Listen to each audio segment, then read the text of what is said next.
So out for another afternoon walk in a very nice, relaxing, quiet spot just along the shoreline here. It's definitely a good way to escape the office in the afternoon and clear your mind. And of course, as I walk, I've been thinking, and so lately I've been sharing those thoughts with you all. And the thought that came to my mind this afternoon comes from a conversation with someone I had today, and it's about resilience. They mentioned building resilience in staff, building resilience as leaders, building resilience. And resilience has kind of been this buzzword for the last few years that we've heard about, particularly with the pandemic and things like that. We have to build resilient communities. We have to build resilient staff. We have to build resilient leaders. And I think a lot of people don't really know what is resilience or what does that actually mean? How do we do that? So that's got me thinking. And resilience is really about how you recover from something. And by recovering, I mean, how do you actually get to that new normal, whatever it's going to be? And I like to use a weightlifting analogy. And those of you that have followed me for a while know that I like to use that analogy. Whenever you go to the gym and you work out, we want to put a certain amount of pressure on you, and that pressure we put on you from the weights that you lift. And in order for you to get stronger or to grow muscle, we actually have to increase that weight, but ever so slightly. We don't do it all at once.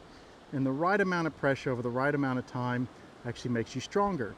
And if you think about stress, the right amount of stress over the right amount of time actually makes you stronger. It makes you more resilient, it makes you to be able to cope with those stresses a little bit more the next time you're faced with them, because you understand how you recovered before. You understand how you made it through, what you needed to do to make it through, to get to the other side of that, whatever it is. And those stresses can be very small and they can be very big. Too much stress in a short amount of time or for too long will break you. And that's whenever you need help from the professionals. Same thing if you go to the weight room and you go from 0 to 100 kilos on a lift, or you suddenly add 100% more weight, you're going to break yourself if it's too much, or you do too much for too long. You don't take those rest breaks. So it's not good that we have workplaces where we try to avoid stress altogether. There's no such thing as a stress-free workplace. You can have a great place to work that still has stresses. Those stresses come in the form of many things. It could be planning, it could be deadlines, it could be different projects we work on, things that people want to achieve, they're going to call stress because it's important to them. But what we have to do, we have to make sure that it's the right amount of stress on our staff at the right times and for the right length of time. And that's how we actually develop stronger leaders who are more resilient leaders. And also our staff, make them more resilient. So when we do that, it's important that you understand it's a very fine line between too much or too little.